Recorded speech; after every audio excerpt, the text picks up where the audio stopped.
Warning! The following live broadcast may contain loud, obnoxious, shrill, and alarming noises that might be considered disturbing, if not outright uncomfortable to listen to, like that. Especially if you are wearing headphones. I share my office space with an African gray parrot and two parakeets, and I have no control over their behavior while I am live streaming, unlike my regular videos where I have the opportunity to edit them out as best as I can. If you are sensitive to loud, surprising background noises, I recommend either not turning your volume up too loud, verbiage, or watching my edited, pre-recorded videos instead. Viewer discretion is advised. Oh, there we go. Yeah, so hello there. Hello, everybody. You get a peek of what we're working on today. So hello. I know we're starting a little late today. I was just on another live stream with John Celestri on his channel.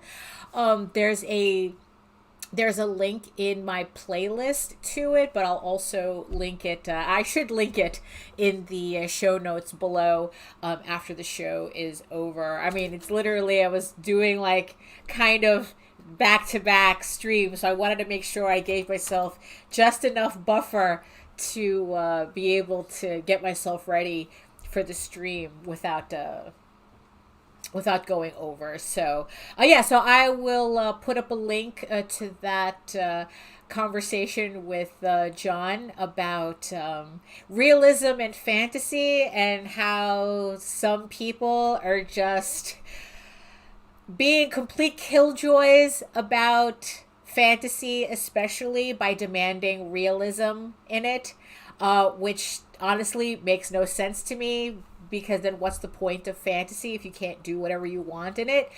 But we go into an hour-long discussion about that. So like I said, I'll put a link in the description below, or you can check out my playlist where I have a link to that discussion/interview with John on there. So hello Okia Fern, James, Crimson Owl Comics, welcome. So yeah, so like I said, I'm starting a little late today, but it doesn't mean I don't have work to do. So we're going to be doing some Photoshop coloring today. So if you need to work along with me, we're going to be doing that in about 15 minutes. So I guess introductions are in order in case you're new here. Hello, everyone. My name is Daphne Lage, and I am a cartoonist, illustrator, and comic book artist from New York. I have been self-publishing comics since 1992, and boy, are my arms tired. Actually, it's my wrist, but you know, that actually happens. I am known for my funny animal fantasy Tall Tales, which you can see right here.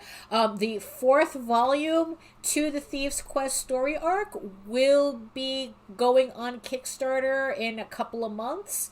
So make sure you sign up at my website to get notified when that goes live.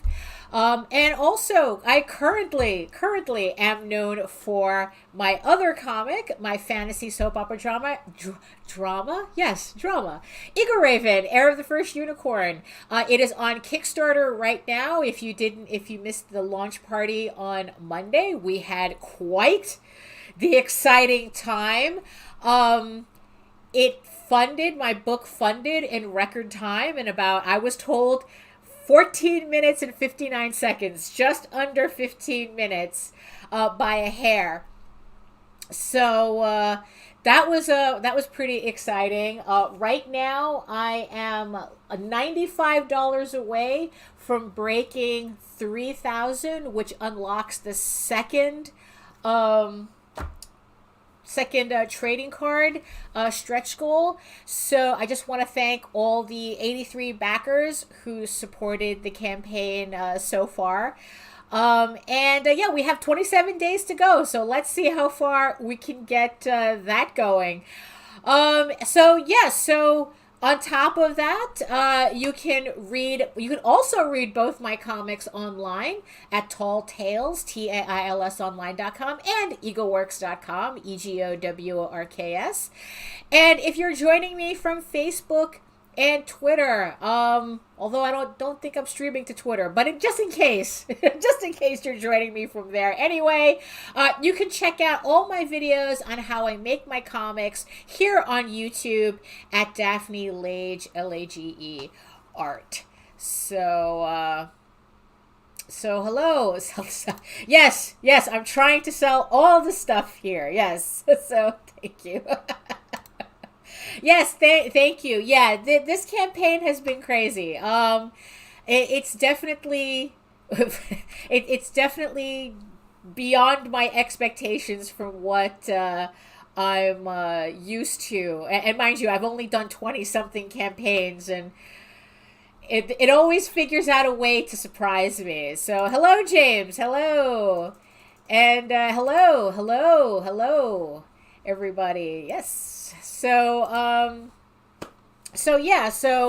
just want to thank everybody again for supporting my Kickstarter, and yes, and the 48 hours special has now ended. So if you were waiting to get the catch-up level and save $10, that level is no longer available. That level now is back at its regular price at $50. And also, if you're one of the lucky first 40 people to have backed a physical level, I am currently packing your bonus stickers that we showed on the live stream on Monday. So you get 2 stickers. This white one here glows in the dark, so that's fun. You get a little charm with a little lobster claw on it. Yeah, here we go. The little lobster claw charm, an acrylic charm, and you get a pin back. And of course, I have to pack it backwards so that I can pack it without damaging anything with your book. So yes, so I am currently packing up all your bonus stickers. So yeah, because why wait till the end of the campaign, right? No, we need to get stuff now. If we can get it done now, let's get it done now. So yeah, it's been a hectic couple of days. Like I said, the running a campaign is always a surprise, no matter how many times I do this. Learning some new lessons along the way, but I still have to do those videos. Yes, so I do have 2 videos that I'm planning on making. What the 5 things I learned on Kickstarter, and then a part 2 to that, another 5 things. So I have I'm planning on those. So yeah, I mean, it's like, yeah, it's just like I said. My day is my day is a day. You know, and I'm trying to get through everything here. So what else do we have in housekeeping? Oh, I didn't put up all my graphics yet. So yeah, yeah. Oh, in case you don't know, while I'm doing housekeeping, I also have a vlog series that I do on the Raging channel with my friend Nita Lanning every Mondays and Fridays, so that if you want to listen more to more me talking, hopefully a little bit more coherently than I am right now, you can catch us on Mondays and Fridays, where we just talk about everything that I don't know, comes to our mind. It's very random and freeform. So it's like, if you like listening to us discuss, like social, doing promotion on social media, on just whatever indie comics is out. We have people who come on to promote their their stuff. We do that every Monday and Friday at 11 a.m. Eastern. You can check us out on the Ragin' 2 network. I swear, oh, where's my background? I swear I'll be more coherent than I am now. So take a shot every time I say so yeah, because I'm trying to figure out what to do next. So in my live stream on Monday, I was working on a 8-page story that's going to be a stretch goal on the campaign. So if we hit 6K, wouldn't that be something? If we hit $6,000 on my EGORAVEN campaign, it unlocks a 8-page story that everybody, both physical and digital backers, will be getting as a PDF that takes place before the first issue. So if you don't know, the main storyline for EGORAVEN is 15 issues. However, it doesn't mean that the story is only 15 issues. There's a lot of little vignettes that I've been working on that I couldn't fit into the main storyline. So what I did was instead of just like disregarding them altogether, I thought it would be fun to do these side stories anyway that I couldn't fit in with the main storyline because it would bog down the story and make the series way too long and meandering. So instead, what I've been doing is I've been doing these short comic book stories as little side projects for myself, and thought it would be fun if I used these stories as kind of like unlockables for the campaigns. So the more money we raise on the campaigns, I'll be able to release more stories that you guys will be able to collect as PDFs until I collect them all in their own trade. They're going to go in a trade, but not for maybe another 2 years or so. I even have it's going to be an EGORAVEN trade, Tales from the Outer Kingdoms. That's going to be the name of the trade. So until that trade comes out, unlocking them as stretch goals starting with this campaign is going to be the only way to get these short stories.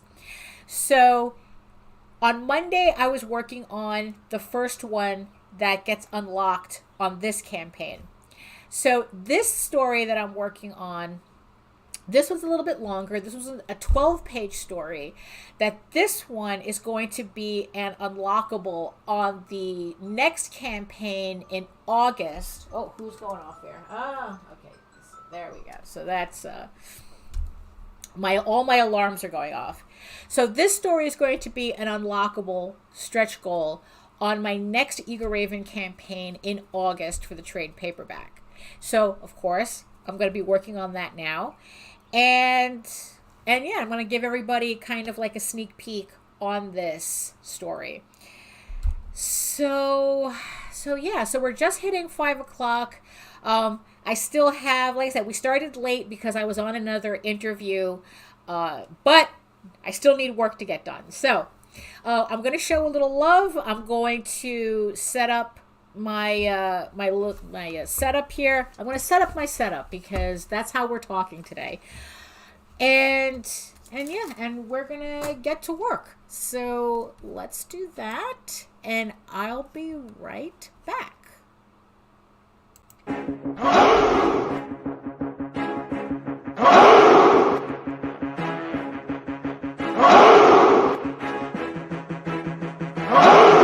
We are the only show for independents all around, giving you a platform to spread your word all over town. Catch the Craze is the place to promote to your fans with the Dreamer, Medina, and Sam the Crazy Man. Subscribe to our show and never miss an episode. It's time to get your mans, listen to us on the go. Updated every week, we never miss a day. Join the squad, come on in. It's time to catch the craze. If you are an independent, catch the craze. Making moves on your own, catch the craze. On your grind in the streets, catch the craze. Join the movement, catch the craze.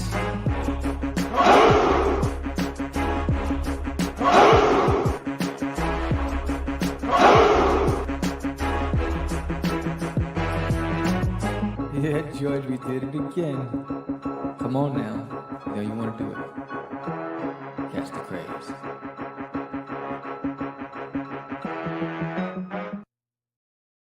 Okay. So let me, actually, I like this layout better. I liked it better. Yeah, I like that better. So yeah, so this is one of the pages for the 12-page short that I'm planning on making a stretch goal. Now, mind you, depending on how this campaign does, if we make it to 6, like with enough time to spare, let's say that happens hypothetically. Let's say that. If we say we make it to 6,000 with still half the campaign to go,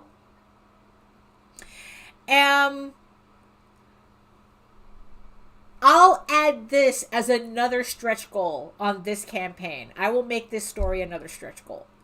But it depends. It depends on how this campaign does. Like I said, I'm planning on using this for the next campaign. However, if this campaign does better than what I'm expecting, we can consider using this story as another stretch goal. So, hey Aria, hey.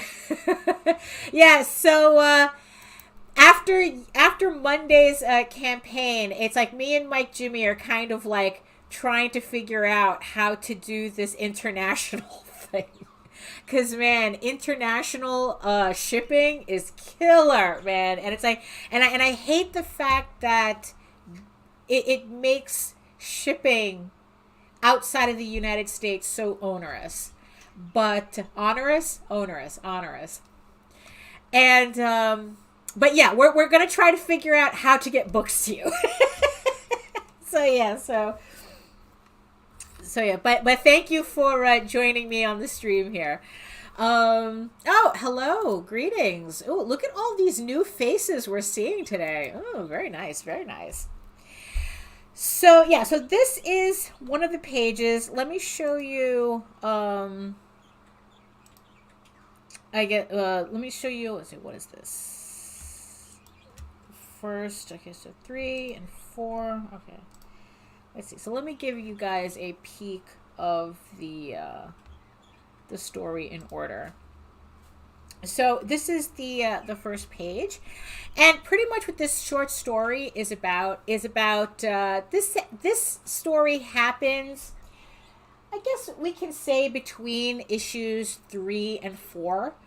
Happens somewhere along there. Or more like, actually, yeah, maybe either between 3 and 4, or kind of like, this scene could just as easily have happened like somewhere in issue 4 as well.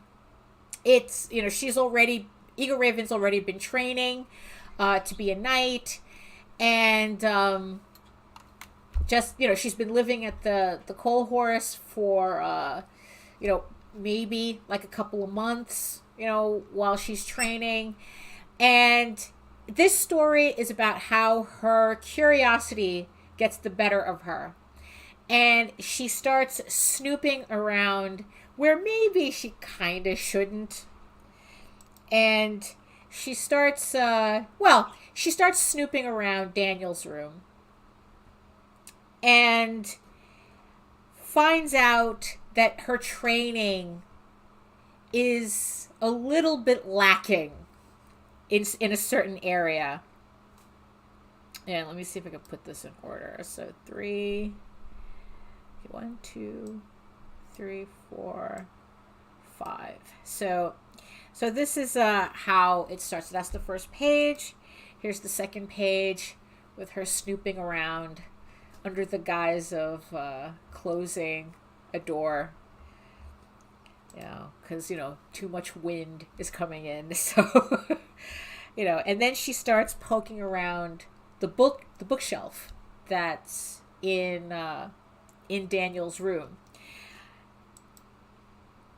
and she starts going through all the books. It's a cute little story, although if although what's funny is someone poking around a bookshelf is actually JD Calderon's nightmare. He doesn't want anybody poking around his books on any of the bookshelves. And here I am trying to make a cute story about the idea. So, right. Oh, hey. Oh, okay, so hey Peter, hello. So yeah, so that's pretty much the story. So EGORAVEN is snooping around in Daniel's room, and eventually we find out in the story that her training is a bit lacking in a place that nobody suspected it would be. So I'm currently on, so this is my setup for page 5. Now I did get the pages flatted already. No, Jake is not here, so I don't get to play the clip yet until Jake shows up. No clip, no clippy. So yeah, so this is the setup that yeah, exactly. Yeah, exactly. It's like, yeah, he just doesn't want anyone to risk like bending or dinging anything or cracking spines or whatnot. That's why if there's any book that he has that I want to look at, I have to buy my own copy, because that's just how we roll here. So this is the page that came back from the flatter. So as you can see, the colors are not accurate if you compare it to the previous pages, of course. So these are the color, this is the color schemes that I'm using, and this is what I get from the flatter. So for those of you who are not familiar with the concept, I send out my pages. I pay to get my pages flatted, which means that they outline, I guess, all the basic shapes in my page, and then they just put in placeholder colors. I've been told that I should be sending like color sheets and all that for them to put in the colors accurately. But honestly, the amount of effort that it takes for me to do that, it's like, look, just give me placeholders and I'll fix it on my end. It's okay. It's fine. So she gave me the placeholder colors. And then what I do is then I just start dropping in. I could just drop in the colors that I need, and it'll fill in, like, okay, like if I take this particular yellow, right? And then I know that her horn is going to be that color. And if, you see, her horn is that same color throughout the entire page. So when I go to fill it, it automatically changes it everywhere that color is. So it just saves me a lot of time with flatting. Like I said, you would think that flatting would be the easiest part, but it's not. I find it the most tedious. That's why, again, for this episode, I'm going to be shading this page. So I'm going to put my mask here so that I have just one color to look at, because if I'm looking at all those colors at the same time makes it I don't know, it's kind of distracting when all I just want to do is when I just want to just do the shading. So I put down my mask on top of the flats, and then I'm now going to take my lavender color that I showed on Monday. So pretty much if you want a step-by-step, I kind of do that on Monday's live stream, which is on my channel, of course. It's linked on my channel. I also have a very specific coloring tutorial where I go literally step-by-step on how I do this. I also have that on my channel, so you can check that out as well. So what I'm going to do is, so let me show you here on this one, because it's the easiest because there's no background. So I'm going to take this lavender color, And I'm going to go ahead and start, I guess, like tracing out my shadows. Just, you know, and then filling it in that way. And then I'll show you how I kind of do the shading. So yeah, so I'm just going to trace out the area that I want in shadow.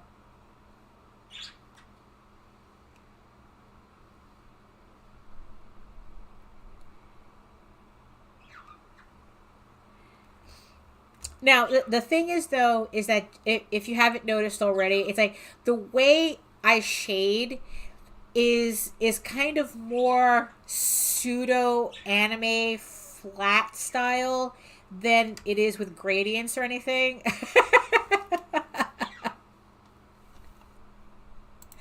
Well, yes, exactly. Except, you know, yeah. Joe, you'd like the story of this one. So yeah, I'm not gonna give it away, but you'll like the story in this one. Oh, thank you. It's yeah, I understand. Yeah, the autocorrect. Sometimes it's hard to type. So yeah, so I use like a very like a flat cell shading style, and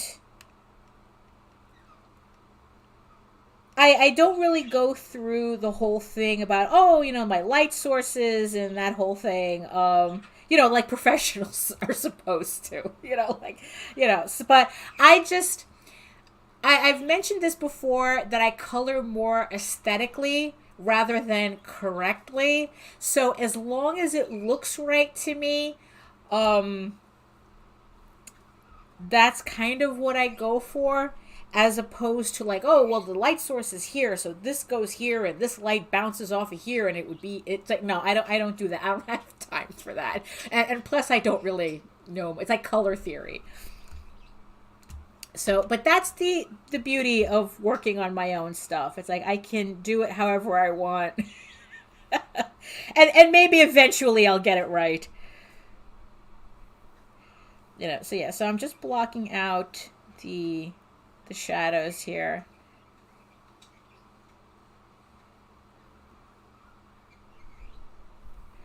And then what I do is then, like, okay, so let's say I just got enough here. And then I take my bucket tool and then I just fill in the area with this lavender color, which I know looks really strange, that it's like, how is that supposed to be shading? How are you supposed to be shading with a lavender color? Well, let's finish up this figure and I'll show you. So I'm just going to continue filling in where I want my shading to go.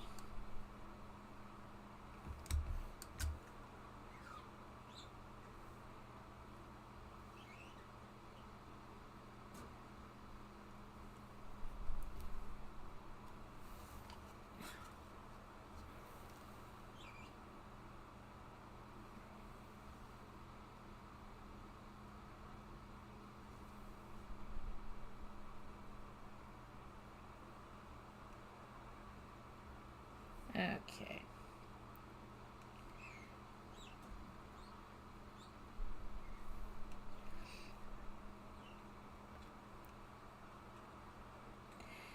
Oh, that's what I should have done. I should have gotten the music. Tried to put in some music so it's not just so quiet in here. But I have a new setup. And it's not that much different from my old setup, but for some reason my Mac that I do most of my streaming on, I moved everything. I undid cables. I redid cables. And now it's a little persnickety with how many windows I have open in in StreamYard. I don't know why. Like I had like, I don't know why it was like that. Like now it starts like lagging. So I don't know if that's the computer doing that or whatnot. Oh, that's right. That's right. Oh, maybe we should experiment with that. Let's experiment with that. Oh, let's see. So there we go. Yeah, the coloring is an extension of my style. Yes. And yeah, and I think that in terms of my style, it makes sense. That's why I guess I don't do this. Like I don't offer this professionally, like, you know, oh, I'll color your stuff type of thing. I just think that my style is just way too much mine for me to be able to, like, I don't know, color someone else's artwork and have it make sense.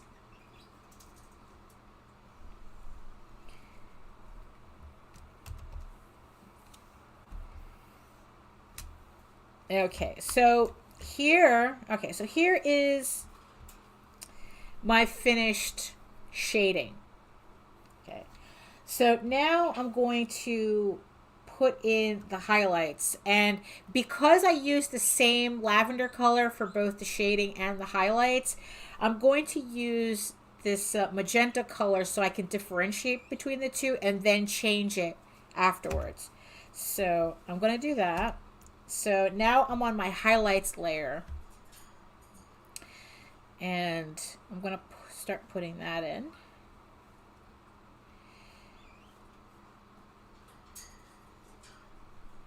Yeah, let's see how that music stuff works. You know, because I'm kind of wondering if acoustic cinematic. Let's see how this sounds.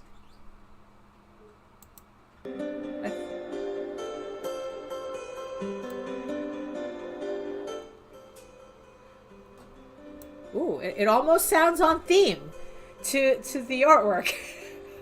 I don't know. How does that sound to everybody? Wow, that sound. There's a certain hokiness to it, isn't it?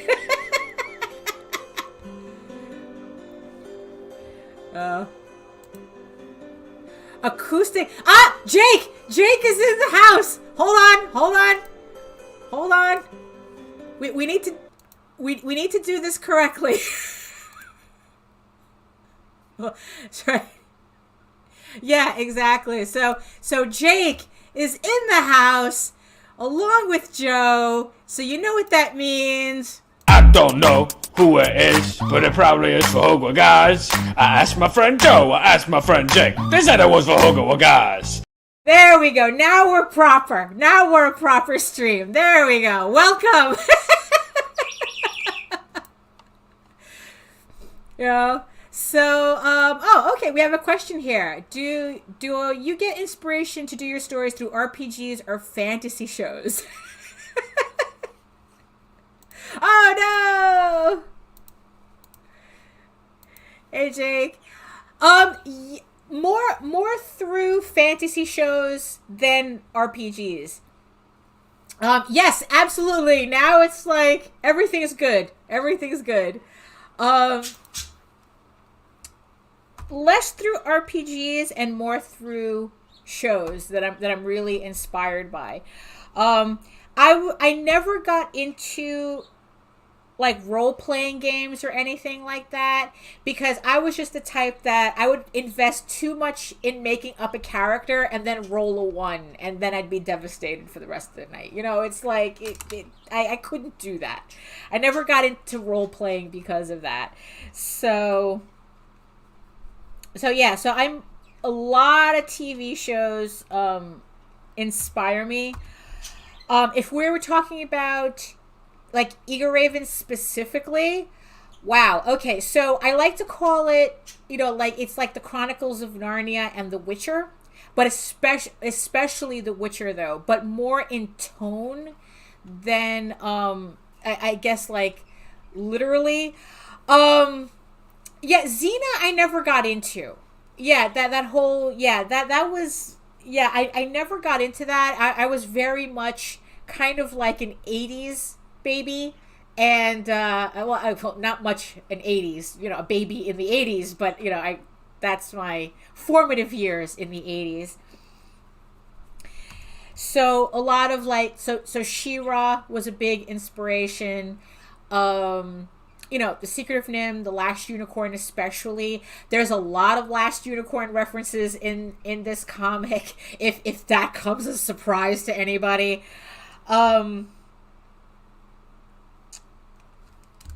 Yeah, it's like in like a lot of movies like Dragon Slayer, like wow, it's like there's like, yeah, like Dangerous Beauty, Kingdom of Heaven, you know, but that's more like recent stuff. But yeah, but that's usually where I get inspired by it. Like I said, The Witcher was a huge, The Witcher helped me get over a story hump. Yes, The Secret of NIMH. Yes, absolutely, The Secret of NIMH. That movie has its greasy hands over everything I do. It's between that and the Rocket Raccoon comic and ElfQuest. I mean, really, it's like those three things. If you wanted to know the DNA of all my work, it's those three things: Secret of NIMH, Rocket Raccoon, and ElfQuest.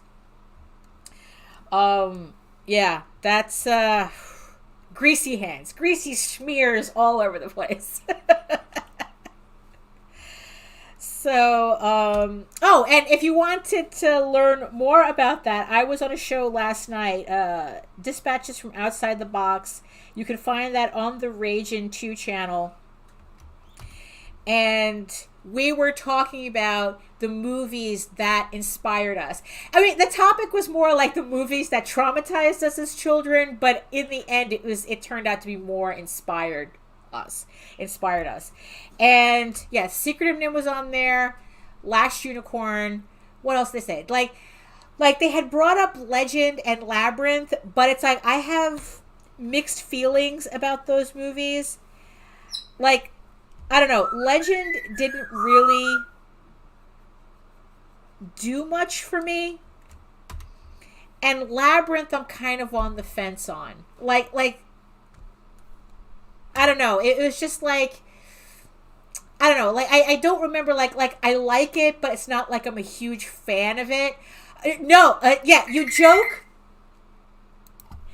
joke about Apocalypse Now, but actually it is more The Thing. John Carpenter's The Thing. And I am actually working on an EGORAVEN story that's heavily influenced by that, if you can even imagine it. But yeah, it's like the John Carpenter's The Thing is a movie that no matter at what point I catch it, I sit down and watch it to the end. You know? So, you know, oh, hey, Stone. So we were talking about the show last night, and yeah, so it's like I leaned really more towards the Dark Crystal rather than Labyrinth. I mean, it's like Jim Henson went hard on Dark Crystal. That's why I will not forgive Netflix for canceling the series because of that. But it's like The Thing was a big inspiration too. Yeah, what else we were talking about? Like Neverending Story, never got into. What was the other movies they mentioned? Princess Bride, absolutely never got into. And what's funny, there's a lot of people who think that Princess Bride would have been. It's like, no, it's like it was okay. It was okay. It was not a formative movie. Let's just put it that way.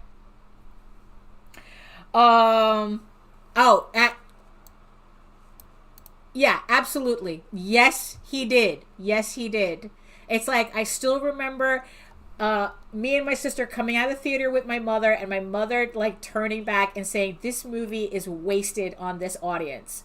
It's like that she was pretty much saying that it was just so incredible that most people were not going to understand it. Yeah, it's like yeah, it's like, yeah, so yeah, I mostly get oh, okay, so here we are. So yeah, that looks so that's looking really weird, right? It's like you're like wondering, how is this supposed to work as shading? So when I turn off the flats, so that's what you're gonna get, right? So let's show you. Okay, so let me turn the shading off. So let's color correct this panel so that I could show you how this is gonna work. So we already have the horn. So let me fix the rest of her colors here. So let me show them the flats. Okay, so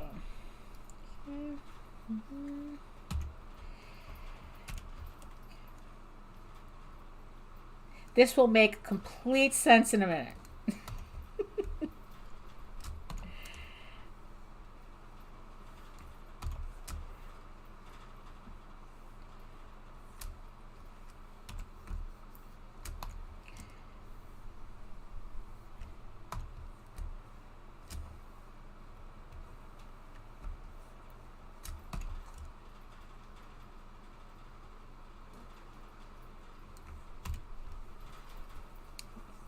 So I'm just going to go to a previous so I can get the right colors here.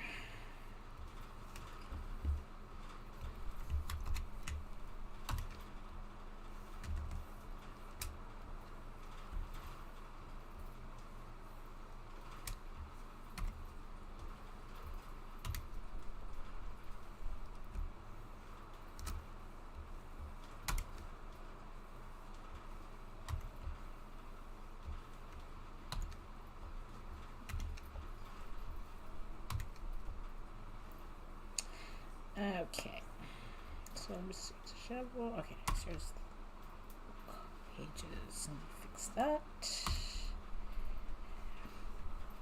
Okay, so let me just fix that.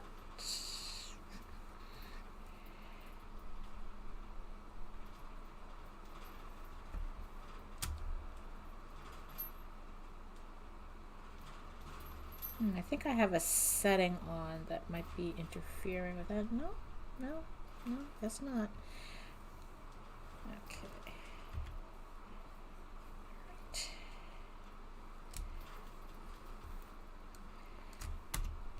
Okay, let me just tidy some parts up. Okay. So here you have pretty much a color corrected image. So here's our shadow, right? So it's in this weird lavender color. Oh, thank you, Jake. Yes, so Jake is putting links in the there we go. Yes. Looks to be caught red-handed with some illicit reading material.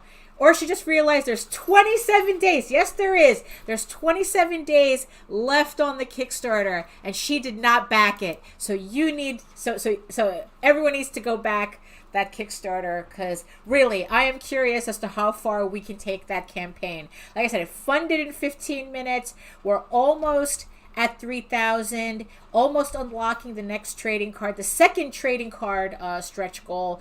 And I'm really curious as to what's going to happen in the next 27 days. So here's this weird lavender color that I'm using for shading. So what I'm going to do is I'm going to take that layer, that shadow layer, and then I'm going to go to the settings, and I'm going to go to multiply, and then there's our shading. So don't ask me the theory behind multiply. I'm not sure what it's doing, but it gives me exactly the shading that I'm looking for with that lavender color. And I took the idea of using lavender from this other artist who works for Nickelodeon. And what I really liked about the color is that it works really, really well with flesh tones. So no matter what flesh tone you have, it seems to shade it really nicely. And also, I like the idea of her having kind of like this pinkish tone in her. So, and it works with any color. I can change any color and it'll pretty much work as shading. So let me show you how the highlight works. So here are I use cyan so I could see it. But I'm going to be using the exact same lavender color. So I'm going to fill that in. So now that's the exact, so of course that's why I couldn't work with the layers with the same color or else I wouldn't see it. So here's the color. Now for this one, what I'm going to do is so you can see like you get different effects depending on which setting you have it on. But I'm going to go all the way down to luminosity. And there's the highlight that I want. So when you see my finished page like that, it's because I'm using that technique to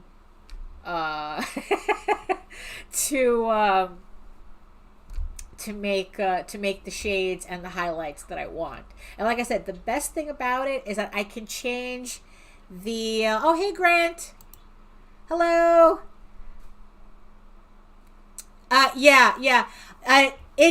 You really have to keep track of that. Oh yeah, no, it's like we see John all the time, and he uses a lot of purples too. So did Richard Corbin. Richard Corbin used a lot of purples for flesh tones too. It really, you would think it wouldn't make sense, but it does.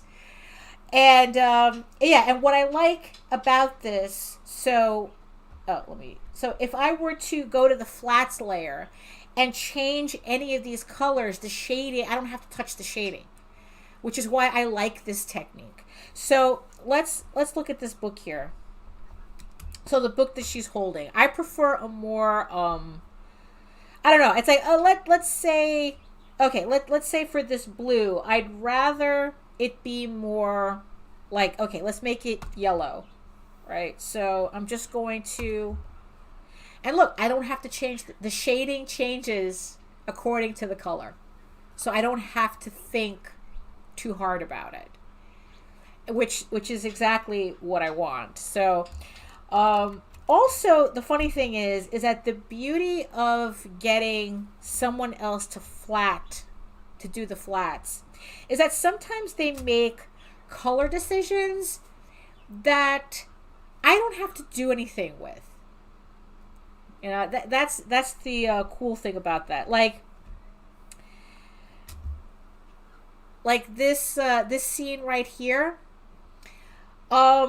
There's no reason for me to change any of these colors in the scene.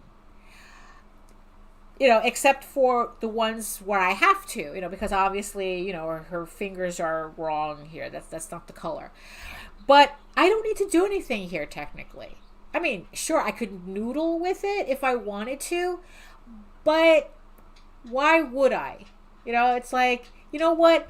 It's just a book, like kind of like a background thing. So why waste my time noodling with it unless I needed something very specific in it? So this panel is almost done because I don't have to do anything with that. I just put the shades in and that's it. Yeah, absolutely. That's what happened to me when I started doing that. When I was doing the second issue to EGORAVEN, I was doing all the work. I was doing the flatting and everything. And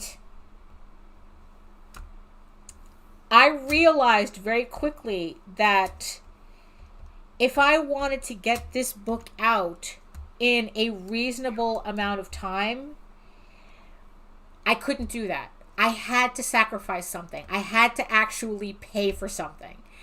And if I was going to pay for anything, it was going to be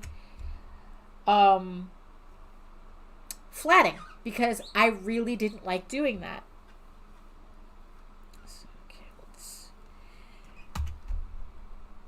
I must have a setting somewhere that's giving me this line. Let's see.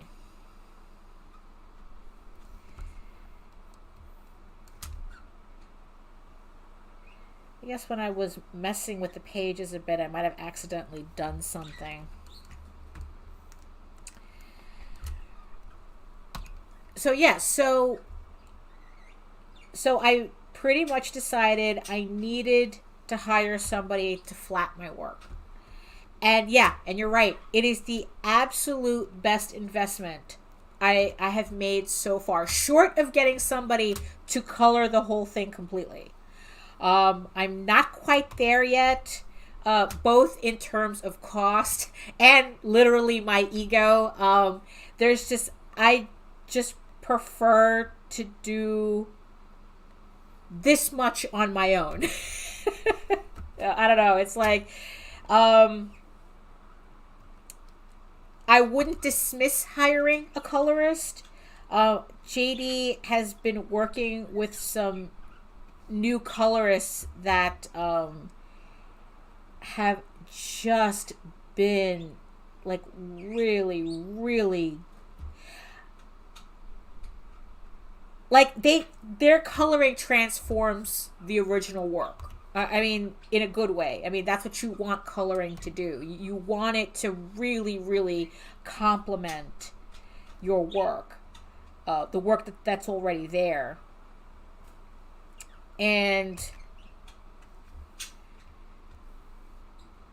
But yeah, I'm not ready yet. So, let's see.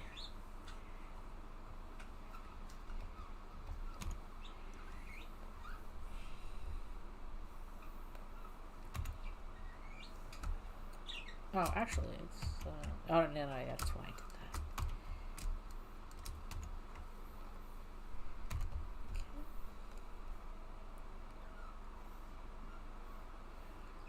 Okay, let me fix that.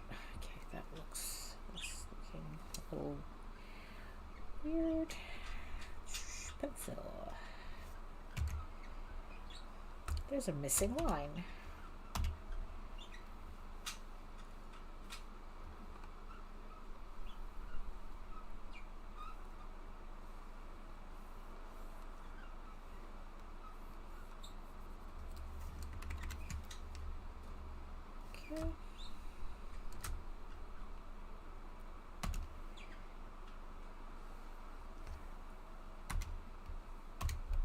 Oh, wrong. There we go. Yeah, much better. Oh, and okay.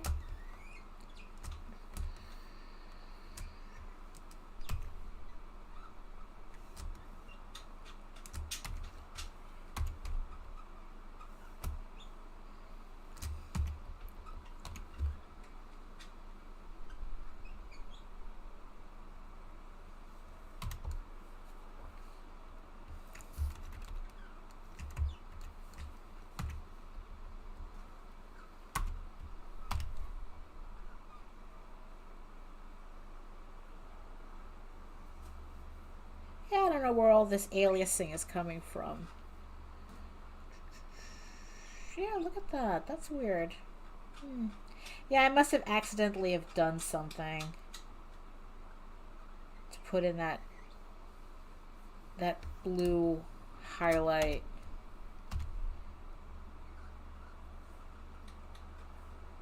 Well, at least it's... You see, if I had to flat this, that mistake would have been annoying me right now. But because, it's not that bad. I'm just cleaning it up. It's not that big of a deal to just tidy,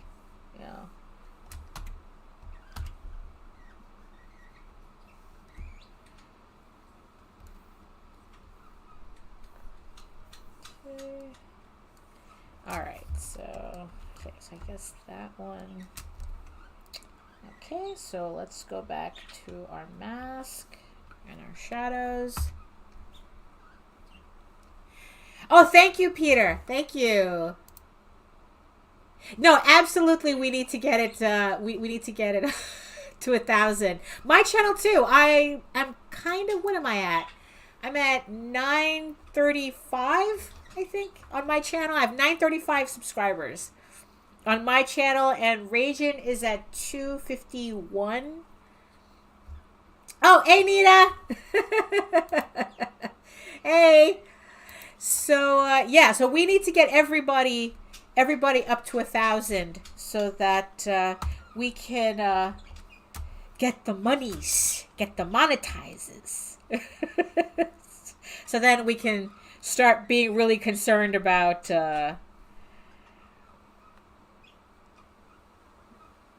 being demonetized on top of everything.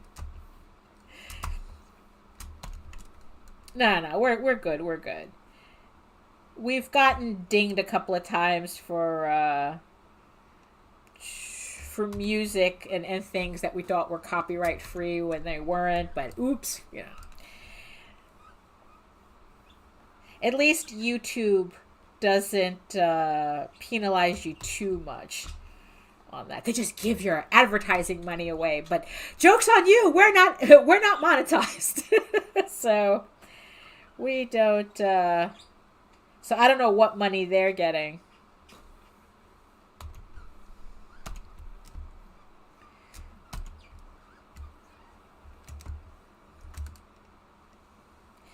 Yeah, the one thing that I have to look up though is YouTube, like could I do a stream that has artistic nudity in it? Not doing full out furry porn on a stream, because I know that will get me into trouble. But could I do a stream, like just a regular stream like this, doing a piece that has artistic nudity in it? If both my hands weren't busy right now, I would do air quotes. And not have to list it. Right. And not have to list it as adults.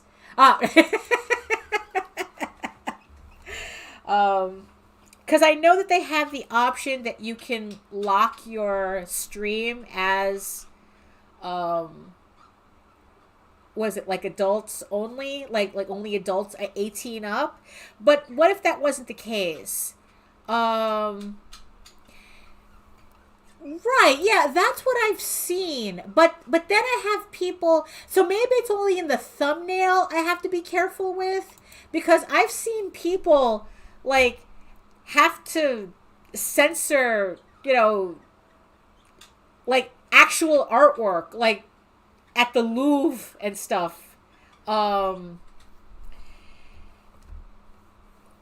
So, I don't know what the rules are on that. Because I have a couple of pieces that I have to ink, and they have, they're artistic nudity in them. But could I do it on a stream? Yeah, I would have to look that up. I would have to.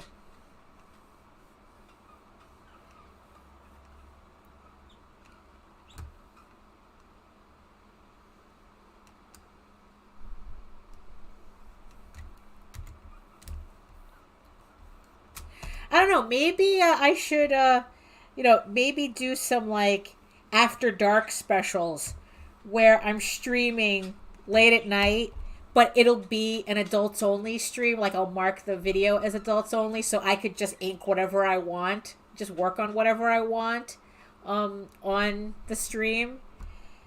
I think I've seen people do that, but I'm not sure.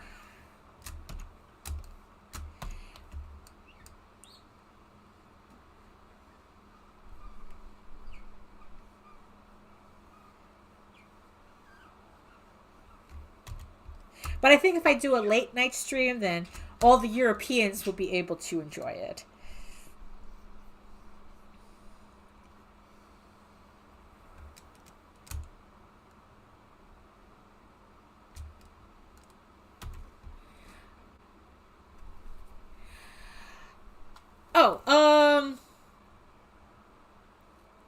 Oh, really? Is that, is that how that goes? Oh, okay. That kind of, yeah, it's like, that's what I figure. I mean, yeah, it can't be like completely verboten, right? I mean, it can't be.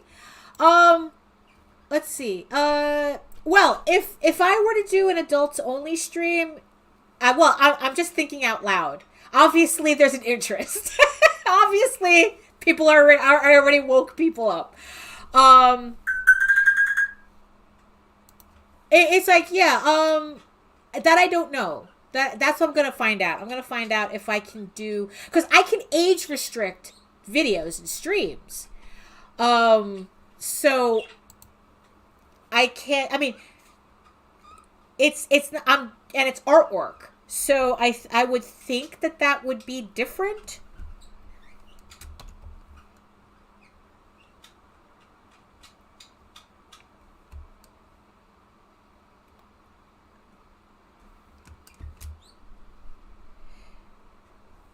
But yeah, it's like,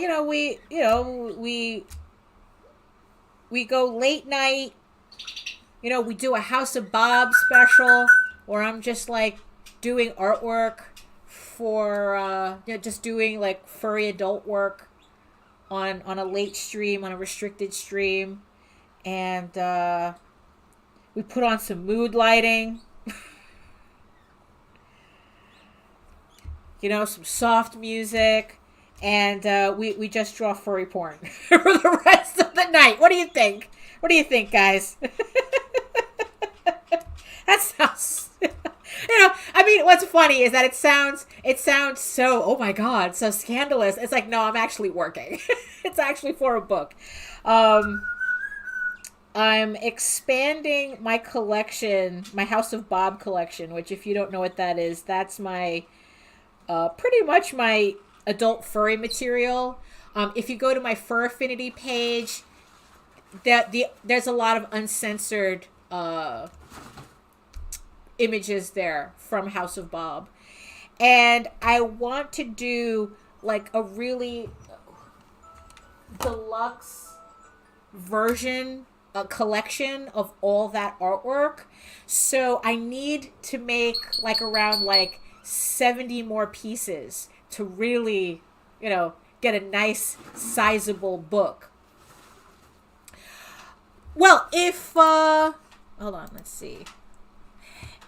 If I can figure out how to do an adult live stream on YouTube without getting my channel pulled, yes, I will do, we can do requests because, like I said, so this House of Bob, book, I mean, it's pretty much, well,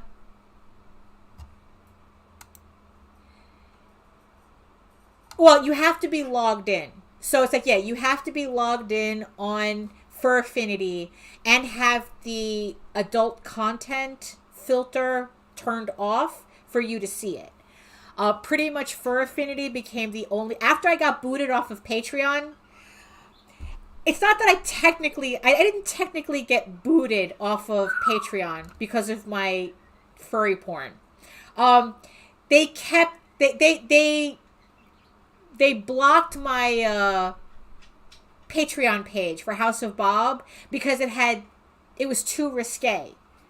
And the images that they were complaining about were, the characters were in bikinis. it was no different than what you would have seen on a Sports Illustrated. But they were telling me that the images were obscene and I couldn't show them. And I'm like, wait, what the heck? Right? So after I fixed it, after I fixed it was the House of Bob Patreon that I had to shut down. So I fixed it and I got it back running, but now I was suspicious of whoever flagged me on Patreon, because once you're on someone's radar, that's it. You're going to forever, they're going to forever ding me for something. So I decided to close down my House of Bob Patreon because of that, because I couldn't trust that even if I followed the rules, that they were going to leave me alone. So that's why I don't have a House of Bob Patreon anymore. But I still want to do a House of Bob collected edition. A really nice hardcover with a satin bookmark. You know, the ones that are sewn in. Black end papers. You know, a wraparound dust jacket. You know, I really want to make something really nice for that collection. So like I said, the whole point is that I have to still draw out all this artwork to fill out the book to the amount of pages that I want, which is around 200. So I have I think 140 pieces right now. Yeah, that's what I heard too. That it's like you can't. Yeah, but yeah, it's really. They were, you know what? They were going after particular people, but you know, as always, there's always a trickle down with that. You know, they make people examples so that everybody else falls in line, and it's like, okay, whatever. I'm not taking a chance. You know.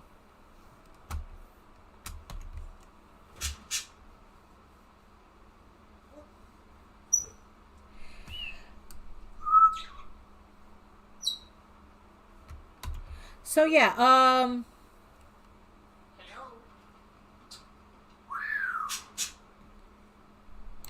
let's see. You will need to set all channels you stream on to adult and to verify view by login for that to happen. Yeah, I mean, I know that like when I upload a video or I'm about to do a stream or I'm setting up the streams, it gives me that option that it's like, is this an adult's well, it's a restricted stream or a restricted video, and it allows me to do that.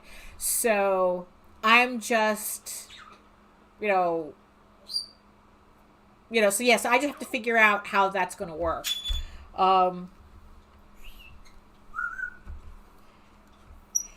If not, yeah, because I think that would work. I think that that would be fun to do. I'll get work done. You guys get to watch, some saucy material, that I have to do anyway to get this book done. Yeah, I've heard of Subscribestar. I've heard of that. You see, the problem is that with a lot of these, I don't trust platforms anymore. I really don't. Because they all start off the same way. It's like, yes, we're adult art friendly and blah, blah, blah, this, that, and the other thing, right? And then it's like they build it up. They get all the pornographers on there that help build up the platform.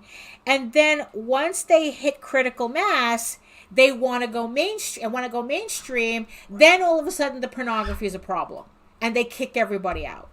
So even though a platform is saying now that we're adult content friendly, I don't trust them to be that in the future. So even if I were to go on Subscribestar or any other new platform, I know that it would be for a very limited time. That's why I have my artwork on Fur Affinity, because I figured Fur Affinity has been there forever. I swear, it's like it's felt like they've always been there, and no one they haven't, as far as I know, they have never tried any porn purges. They haven't tried they haven't tried doing anything funny with the adult content. So that's why I have my uncensored House of Bob there, because it's like, if no one's taking them down yet, it's not happening. So a private Discord, I mean, I've heard, yeah, I don't know, it's I would have to look into that. I would have to. That's true, right? Like, I'm not sure how that was. Is it? Wow, I'm just so behind on all this newfangled technology. Oh, wait, what am I doing? Ah, there we go. Yeah.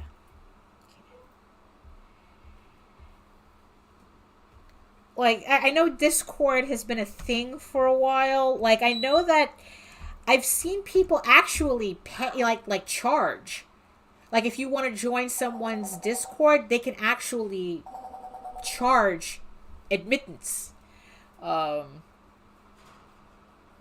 don't know if that's just a thing they were doing separately, or that's a thing that you can do on Discord.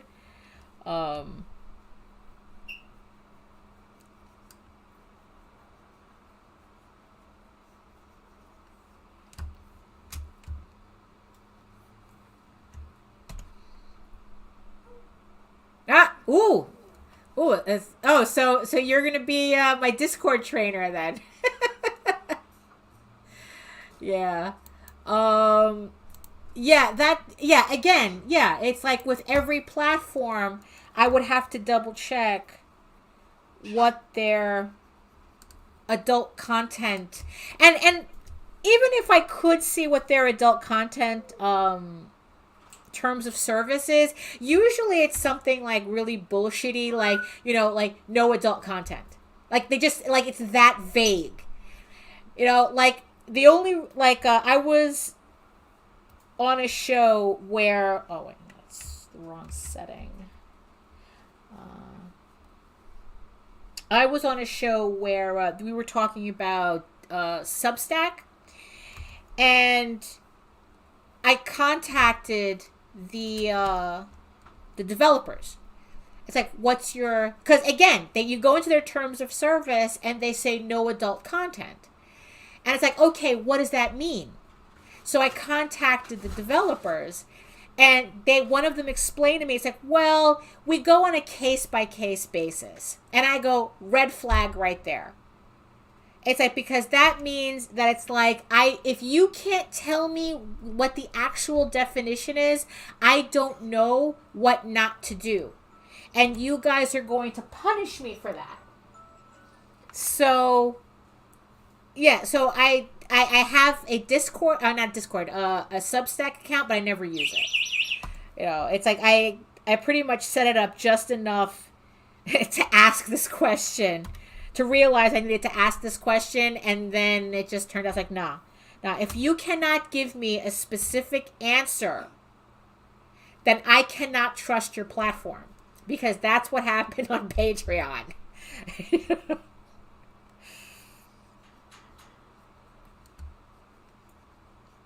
But we will look into what I can do on YouTube.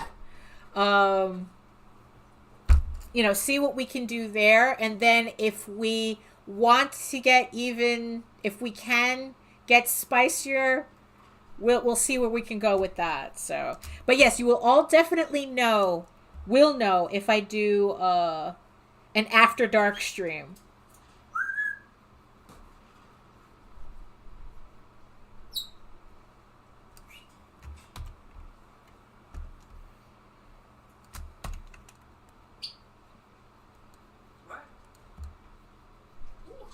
I mean, I don't know. I could swear I've seen plenty of people do this on YouTube.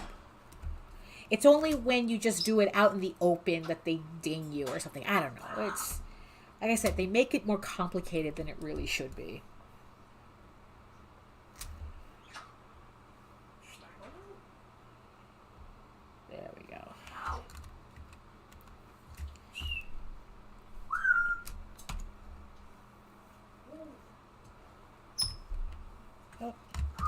layer. There we go.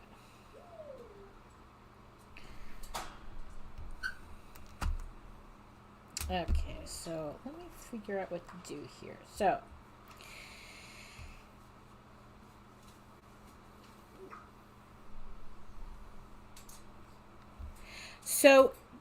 this was actually the first comic book short that I started working on.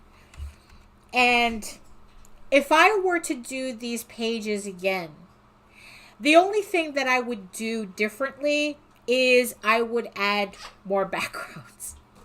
So in this story, I was experimenting with freehanding backgrounds. So because when I work on Tall Tales, I was really trying to get backgrounds, really work on my environmental work. And I wasn't really feeling how everything was very straight line, like very rulered, type of very ruled lines for backgrounds. And part of me doing this story, which was an experiment in a bunch of things, being the fact that half the story has no dialogue in it. So I have to tell the story visually. So, and still get that to come across on the pages. And the other thing that I was experimenting with was doing backgrounds that I would ink without using a ruler, trying to get a more organic looking background. So it kind of works. I'm still kind of working on it, but what's funny is that it's kind of wonky. Oh, hey George. So the backgrounds, they look kind of wonky, but there's a certain organic feeling to them that I really like. So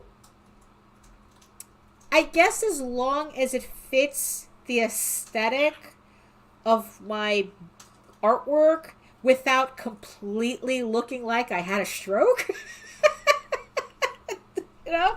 I'm still working on this style of doing the backgrounds. Like if we go here, I think I was a little bit more successful with these backgrounds, where they look like an environment. They don't look like a set, which was what I was really going for. I don't want it to look like a hyper ruled out background that I just overlaid characters on top of.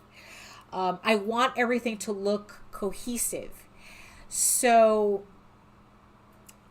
that's what I was doing on this. Yeah,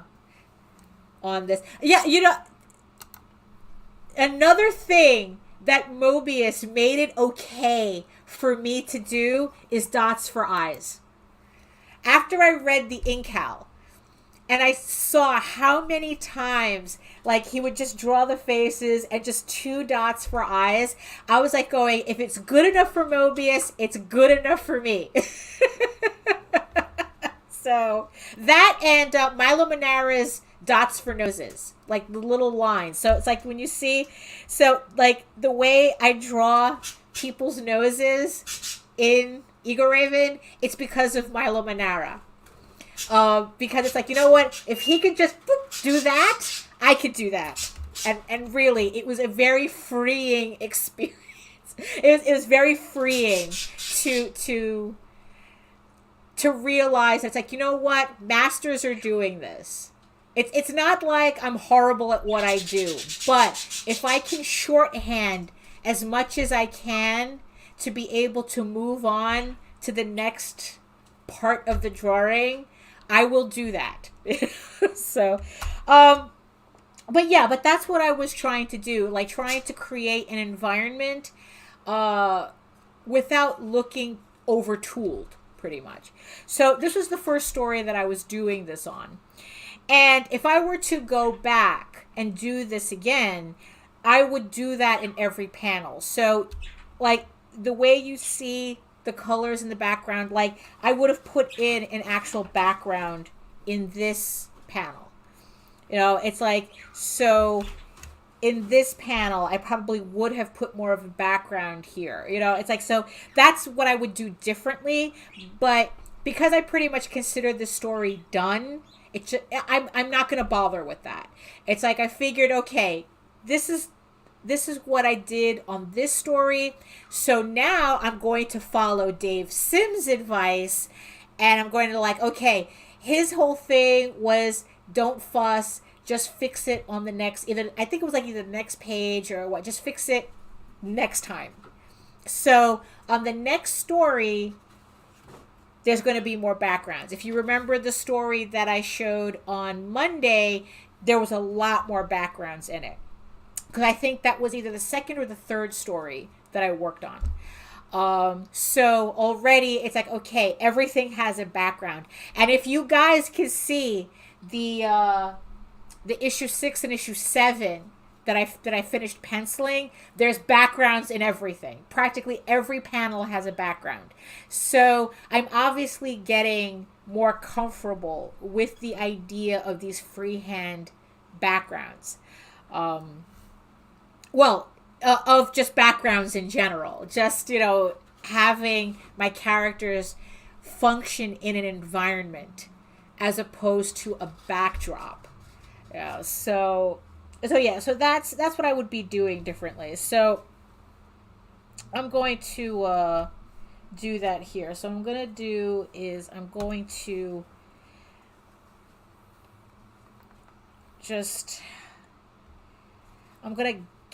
I guess like select that gray.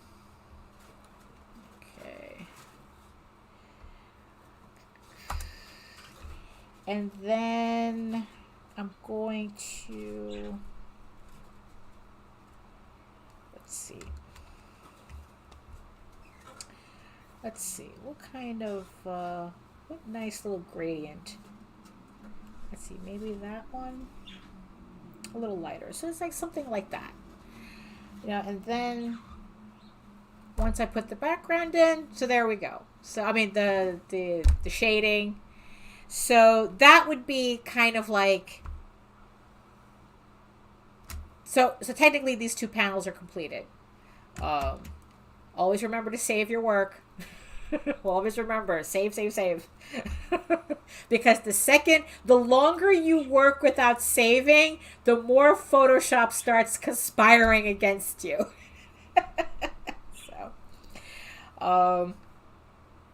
So that's pretty much, I guess, another overview of my technique in coloring in Photoshop.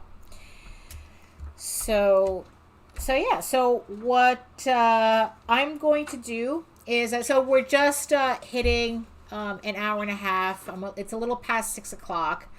I'm going to, I still have some other things to do. So even though I started late, I still need to cut my streams off at a reasonable time so that I can still, I still have other responsibilities I have to do for the rest of the day. But yeah, so this is where I'm at so far. By the way, for everybody, when we were talking about,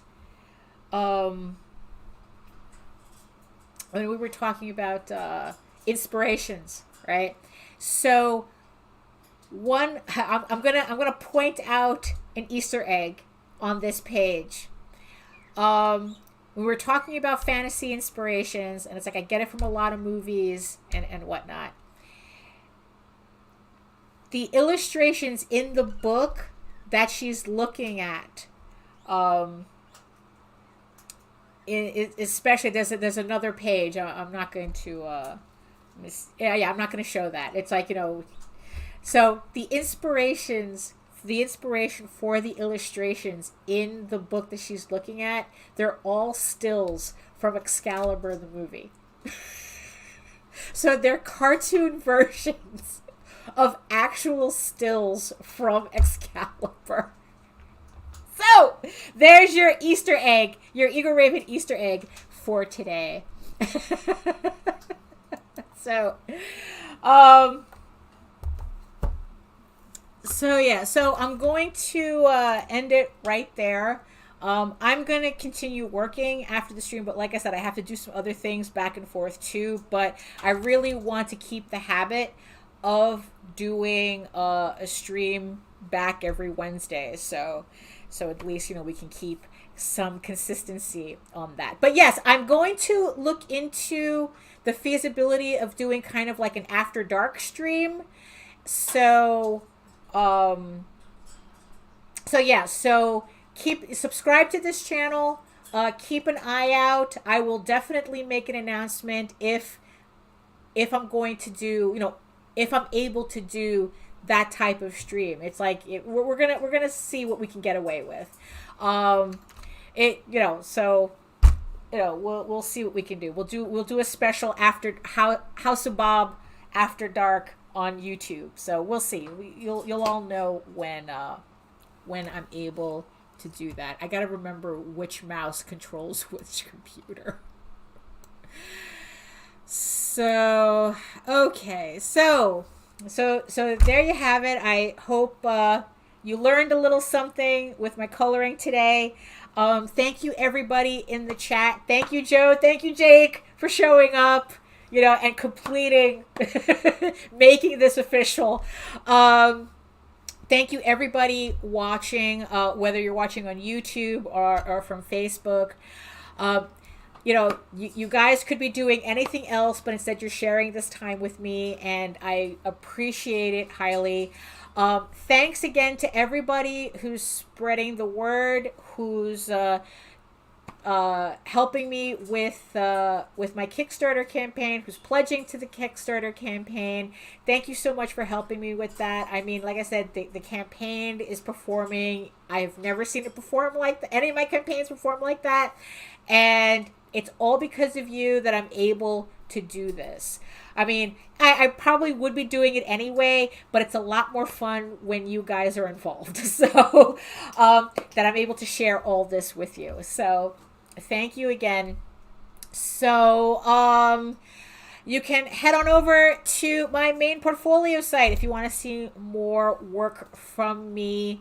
So head on over to egoworks.com, EGOWORKS, where you can find links to all of my galleries and social media sites. So these are my main ones, but you can find more links, including the Fur Affinity account with House of Bob on it.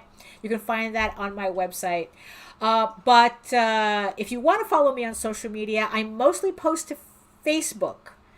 That's where you can see me posting a lot of sketches, a lot of current work in progress, my infamous EGORAVEN doodles. So catch me on Facebook if you really want to keep up to date with everything that I'm doing. However, please head on over to YouTube and subscribe to my channel and click that notification bell so that you get notified every time I go live. So I will be back on YouTube on Friday with Nita on the Raging 2 channel with our vlog show, where I might be talking more about fanfic on Friday. I was getting into a really good conversation about fanfic on Monday, and I really wanted to talk more about that, about how to use fanfic and how fanfic is a valid form of creative writing, and how I use fanfic to actually figure out my own original stories. EGORAVEN started out as a fanfic, so all the seeds of everything that I do all started out in fan art and fanfic. So there's no reason why any of that should be invalidated. by anybody. But like I said, I feel like talking more about that on Friday. So join me on Friday on the Rage Into Network for the Rage Into vlog, where me and Nita will talk about our grade school fanish experiences. And yeah, and you can, follow me here every Wednesday where I have my own stream. And like I said, hit the notification bell so that you get notified every time I go live. And definitely if I'm able to do this House of Bob After Dark stream, you will all know about it. So on that note, again, I just want to thank everybody for showing up. And yeah, and I will see you guys on the next live stream. And let's see how we're gonna go out today. You know what? Let's keep it simple. Let's keep it simple, because today was sort of educational, especially combined with John Celestri's interview. So let's end on this. Thank you again. I'll see you guys on Friday. I'll see you guys next Wednesday. Bye. You really want to know my process? Absolutely. Usually starts with a holla and ends with a creamsicle. And then if there's time in between, Thundercats. Ho!